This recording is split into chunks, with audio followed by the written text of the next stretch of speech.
Hello दोस्तों, तो कैसे हैं आप लोग। आज हम पढ़ने वाले हैं ओसीएम का चैप्टर नंबर 6 जिसका नाम है डायरेक्टिंग। बहुत ही अच्छा चैप्टर है और बहुत ही ज़्यादा मज़ेदार है। तो चलिए बिना कोई टाइम वेस्ट किए इसे शुरू करते हैं। तो देखिए, चैप्टर का नाम है डायरेक्टिंग। डायरेक्टिंग नाम सुनते ही आपके मन में एक और वर्ड आ रहा होगा और वो है डायरेक्शन। तो बिल्कुल सही, डायरेक्टिंग का मतलब ही होता है डायरेक्शन। डायरेक्टिंग का मतलब होता है अपने वर्कर्स को डायरेक्शन दिखाना कि उन्हें किस दिशा में काम करना है, यानी कि उन्हें अच्छी तरह से गाइड करना, उन्हें बताना कि उन्हें क्या काम करना है क्या नहीं करना है, उन्हें अच्छी तरह से सुपरवाइज करना, उसी को कहते हैं directing.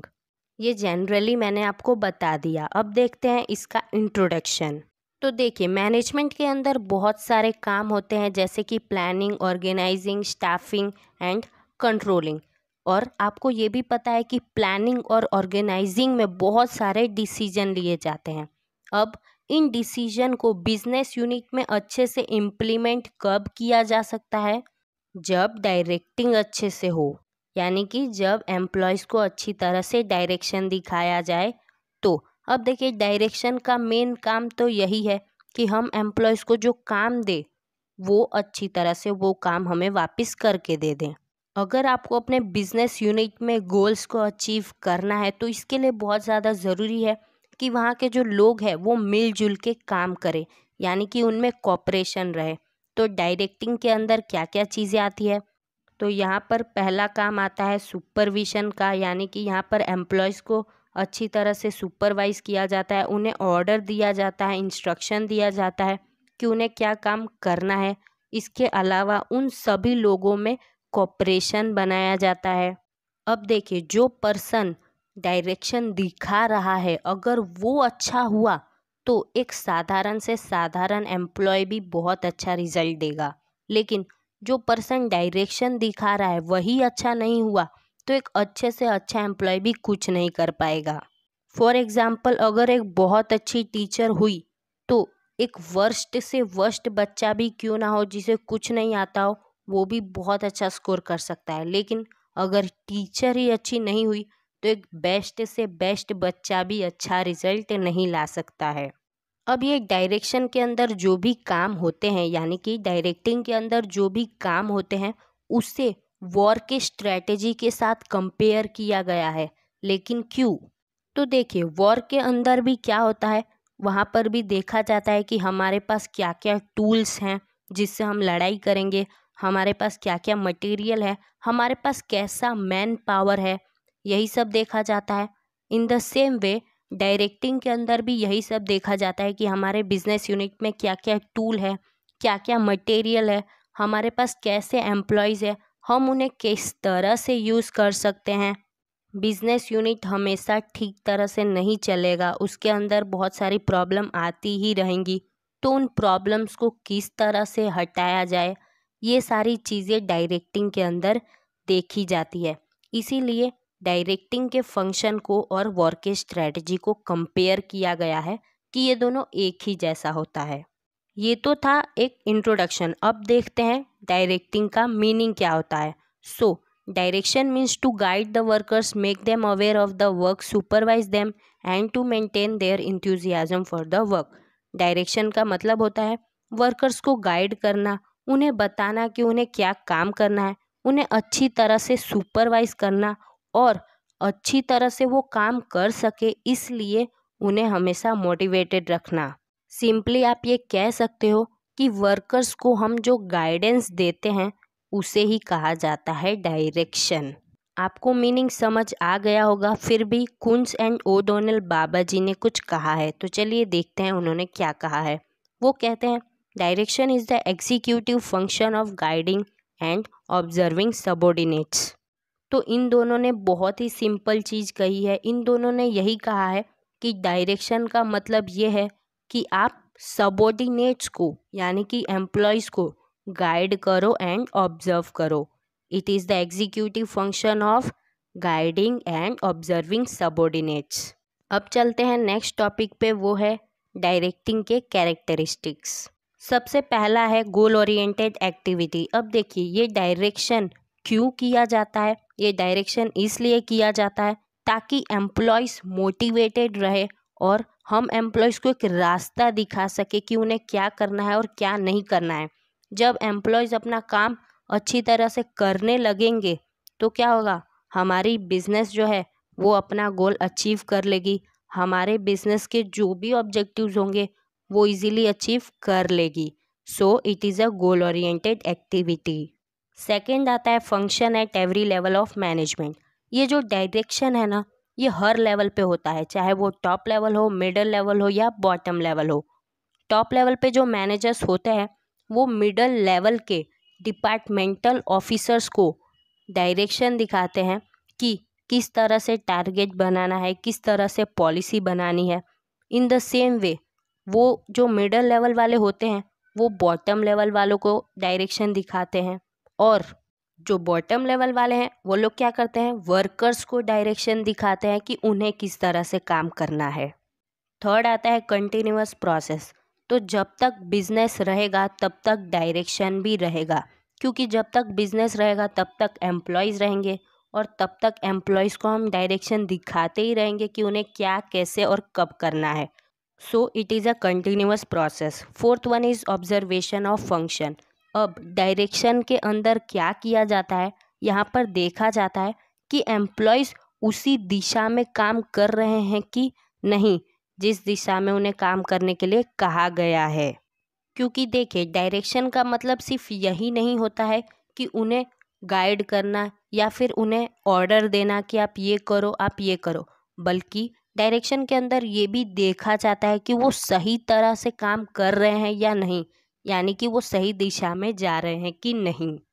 Fifth is wider scope. Direction का स्कोप बहुत ही ज़्यादा वाइड है, क्योंकि यहाँ पर सिर्फ गाइड या फिर एडवाइस ही नहीं किया जाता है एम्प्लॉयज़ को, बल्कि उन्हें डिसीजन का इम्पोर्टेंस बताया जाता है, उन्हें अच्छी तरह से समझाया जाता है और फिर ही कहा जाता है कि आप काम करो।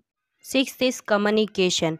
अच्छा कम्युनिकेशन होना बहुत ज़्यादा ज़रूरी है डायरेक्शन के अंदर। अगर आप अच्छी तरह से कम्युनिकेट ही नहीं कर पाओगे एम्प्लॉय से तो आप उन्हें सही दिशा यानी कि राइट डायरेक्शन दिखा ही नहीं पाओगे। So communication is very much important in direction. Seventh is motivation. ये बहुत ज़्यादा ज़रूरी है कि आप अपने एम्प्लॉयज़ को मोटिवेट करते रहो ताकि वो अपना बेस्ट से बेस्ट आपको दे सके। अब ये जो हायर अथॉरिटीज़ होते हैं यानी जो टॉप लेवल मैनेजमेंट वाले होते हैं वो लोग एम्प्लॉयज़ को मोटिवेट करते हैं। अब इन मोटिवेशन की वजह से क्या होता है, उन्हें गाइडेंस मिलता है और वो अपने प्रॉब्लम को, अपने डाउट को ईजीली सॉल्व कर लेते हैं और फिर और ज़्यादा इंस्पायर हो जाते हैं आगे काम करने के लिए। एथ इज़ फ्लो ऑफ डायरेक्शन। अब देखिए, डायरेक्शन एक डाउनवर्ड प्रोसेस है। ये हमेशा top level to bottom level आता है, यानी कि पहले टॉप लेवल वाले मिडल लेवल को डायरेक्शन दिखाएंगे और मिडल लेवल वाले बॉटम लेवल वालों को डायरेक्शन दिखाएंगे। नाइन्थ है मैनेजरियल फंक्शन। अब देखिए, जैसे मैनेजमेंट के अंदर प्लानिंग किया जाता है, ऑर्गेनाइजिंग किया जाता है, स्टाफिंग की जाती है, उसी तरह से मैनेजमेंट के अंदर डायरेक्टिंग भी किया जाता है। नेक्स्ट टॉपिक आता है इम्पोर्टेंस ऑफ डायरेक्टिंग। सो इसमें सबसे पहला आता है इंक्रीज इन एफिशिएंसी। आखिर डायरेक्टिंग इतना ज़्यादा इम्पॉर्टेंट क्यों है? क्योंकि डायरेक्टिंग की वजह से एक बिजनेस ऑर्गेनाइजेशन बहुत ज़्यादा एफिशिएंट बन जाता है, क्योंकि आप अच्छी तरह से एम्प्लॉयज़ को जब डायरेक्शन देते हो तो एम्प्लॉयज़ को भी पता चलता है कि उनके पास क्या पावर्स है, उनकी क्या रिस्पॉन्सिबिलिटी है, तो इसकी वजह से उनका एफिशिएंसी बढ़ जाता है, वो अच्छे से काम करने लगते हैं। जब वो अच्छे से काम करने लगेंगे तो एक बिजनेस ऑर्गेनाइजेशन या फर्म अपने आप एफिशिएंट हो जाएगा। सेकेंड है असेसमेंट ऑफ एफिशिएंसी। असेसमेंट का मतलब होता है नाप तोल या माप तोल। देखिए, डायरेक्शन के अंदर एम्प्लॉयज़ का नाप तोल किया जाता है, उनका वजन नहीं किया जाता है, उनके परफॉर्मेंस का नाप तोल किया जाता है। ये देखा जाता है कि उनका परफॉर्मेंस कैसा रहा है हमारे बिजनेस में। अब डायरेक्शन की वजह से, ये नाप तोल करने की वजह से और इवेल्युएशन करने की वजह से क्या होता है, हमें ये बात पता चलती है कि एम्प्लॉयज़ किस हिसाब से काम कर रहे हैं, वो कितना काम कर रहे हैं उनकी एफिशिएंसी क्या है। Third is motivation to employees. अब देखिए, डायरेक्शन की वजह से एम्प्लॉयज़ को पता चल पाता है कि उनके बिजनेस यूनिट में क्या मेथड अप्लाई हो रहा है, क्या रूल्स है वहाँ के, क्या पॉलिसीज़ हैं। अब जब उनको सब कुछ अच्छे से पता चल जाएगा तो वो मोटिवेट हो जाते हैं आगे काम करने के लिए। फोर्थ है इफ़ेक्टिव प्लानिंग। अब देखिए, बिजनेस में जो पर्सन प्लानिंग करता है वो कभी भी अकेले अच्छे से प्लानिंग नहीं कर सकता है। वो क्या करेगा, अपने सारे एम्प्लॉयज़ यानी कि अपने सारे सबॉर्डिनेट्स की हेल्प लेगा और एक अच्छा सा प्लान बना सकता है। Fifth is effective organization. अगर आप अच्छे से डायरेक्शन दिखाते हो अपने एम्प्लॉयज़ को तो वो भी क्लियर हो जाते हैं कि उनके पास क्या पावर है, उनकी क्या रिस्पॉन्सिबिलिटी है। इसीलिए जब भी बॉस उन्हें कोई भी ऑर्डर देते हैं या इंस्ट्रक्शन देते हैं तो वो उसे अच्छी तरह से फॉलो करते हैं।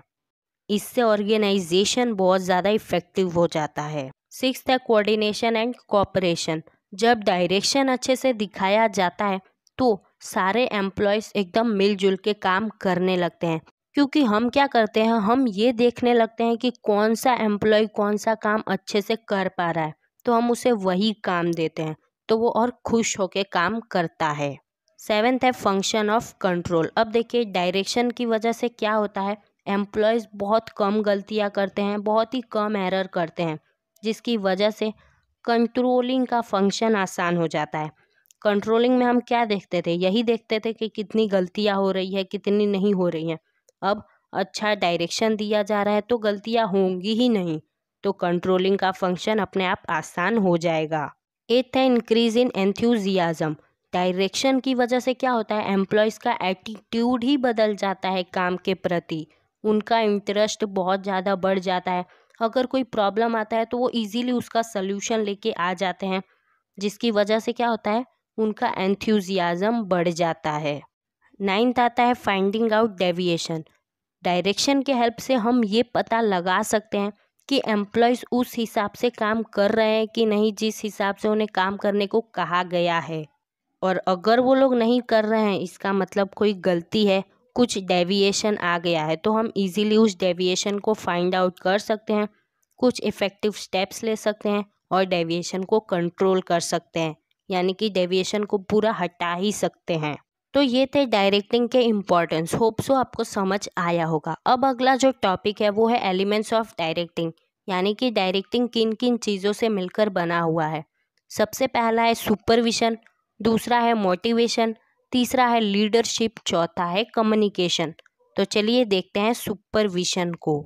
सिंपल मीनिंग में देखेंगे तो सुपरविजन मतलब क्या होता है, it means to supervise the function of employees, यानी कि एम्प्लॉयज़ क्या काम कर रहे हैं उसको देखना।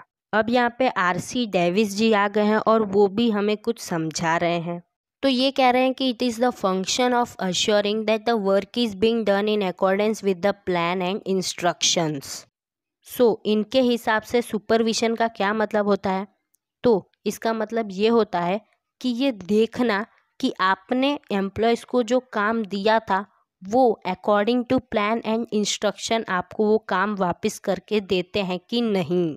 तो यही था सुपरविजन, मतलब एम्प्लॉयज़ के काम को देखना, उसे सुपरविजन कहते हैं। अब नेक्स्ट टॉपिक आता है फंक्शन ऑफ ए सुपरवाइज़र। लेकिन ये सुपरवाइज़र कौन होता है, सुपरवाइज़र वो होता है जो एम्प्लॉयज़ को देखने का काम करता है। तो अब ये सुपरवाइज़र के क्या क्या काम होते हैं उसकी एक सूची हमारे सामने है, एक लिस्ट हमारे सामने है। चलिए एक एक को देख लेते हैं। तो सबसे पहला काम होता है सुपरवाइज़र का, ये प्लान करना कि क्या क्या काम करवाने हैं और जो भी प्रॉब्लम आ रहा है उसको हटाना। सेकंड, अच्छी तरह से गाइडेंस देना, डायरेक्शन देना किसको, एम्प्लॉयज़ को, ताकि वो काम को टाइम पे करके दें। थर्ड, एम्प्लॉयज़ को कॉन्स्टेंटली सुपरवाइज करते रहना। फोर्थ, सुपरवाइज़र क्या करता है, ये देखता है कि कौन से एम्प्लॉय को क्या काम करना अच्छा लग रहा है और उसके हिसाब से ही वो उन्हें काम देते हैं। एज अ रिज़ल्ट उनका भी प्रोडक्टिविटी बढ़ जाता है और बिजनेस का भी। फिफ्थ, एम्प्लॉयज़ को मोटिवेट और इनकरेज करने का काम भी कौन करता है, सुपरवाइज़र करता है। सिक्स्थ, एम्प्लॉयज़ के बीच में एकता की भावना, इसका भी ध्यान कौन रखता है, सुपरवाइज़र। 7th, कम्युनिकेशन अच्छी तरह से हो सके इसका भी ध्यान सुपरवाइज़र रखता है। 8th, अगर कोई नई टेक्नोलॉजी आ गई तो उस नई टेक्नोलॉजी का किस तरह से यूज़ करना है ये भी कौन सिखाता है एम्प्लॉयज़ को? सुपरवाइज़र। 9th, एम्प्लॉयज़ के बीच में डिसिप्लिन बना के रखना है, ये काम भी होता है सुपरवाइज़र का। 10th, सुपरवाइज़र सिर्फ कंट्रोल करने का काम ही नहीं करता है बल्कि वो ये भी देखता है कि कौन से एम्प्लॉय को ट्रेनिंग की ज़रूरत है और उसे ट्रेनिंग देता है। 11th, सुपरवाइज़र एक फ्रेंड होता है, फिलोसोफर होता है और एक गाइड होता है, किसका? एम्प्लॉयज़ का। तो दोस्तों आज की वीडियो को यहीं पर करते हैं and. Thanks for watching this video till and. बहुत जल्दी आएगा पार्ट 2, तब तक के लिए बाय बाय, टाटा एंड आवजो।